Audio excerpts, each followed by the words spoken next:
warahmatullahi wabarakatuh. Izin memperkenalkan diri, saya Cindy Anjalita dari Reguler 1 tingkat 1 akan menjelaskan materi patofisiologi tentang shock kardiogenik. Shock kardiogenik adalah kondisi di mana jantung mengalami gangguan secara mendadak sehingga tidak mampu mencukupi pasokan darah yang dibutuhkan oleh tubuh.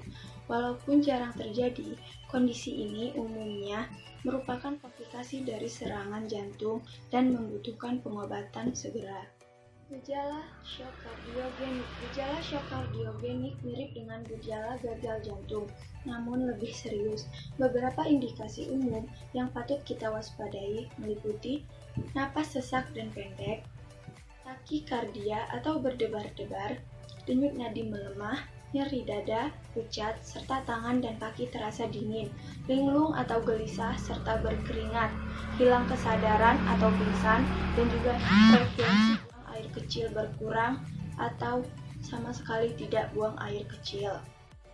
Penyebab dari shock kardiogenik secara umum kurangnya aliran darah ke pembuluh darah koroner atau pembuluh darah yang memberi suplai oksigen untuk jantung akan merusak ventrikel kiri, yaitu ruang jantung yang mengalirkan darah ke seluruh tubuh. Keadaan tersebut biasanya terjadi pada serangan jantung. Otot jantung akan melemah dan berkembang menjadi shock kardiogenik. Diagnosis shock kardiogenik. Yang pertama, pemeriksaan tekanan darah. Penderita shock kardiogenik memiliki tekanan darah rendah, yaitu di bawah 90 mmHg atau mengalami hipotensi ortostatik.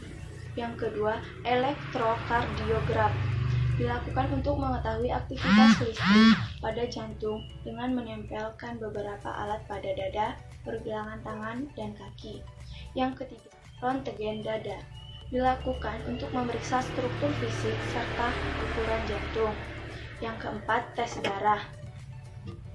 Tes darah dilakukan untuk mengetahui kerusakan jantung dengan pemeriksaan enzim jantung serta pemeriksaan kadar oksigen dalam darah dengan analisis gas darah. Pengobatan shock kardiogenik.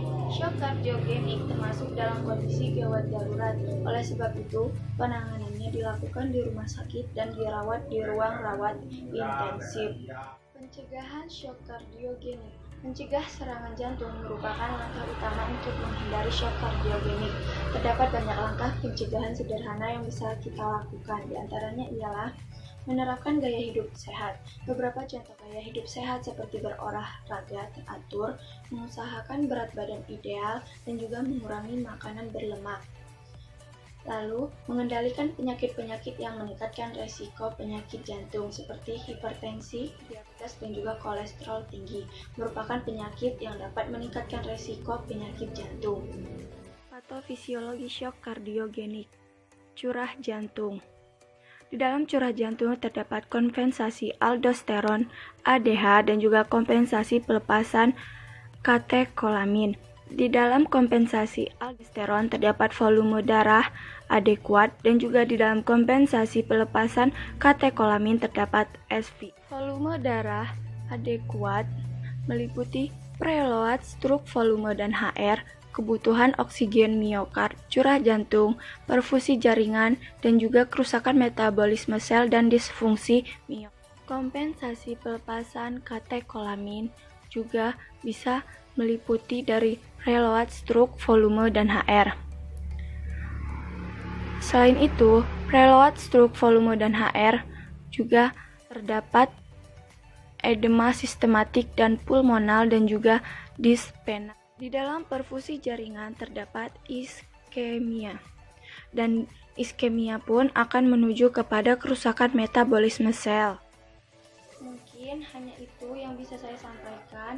Lebih dan kurangnya saya mohon maaf.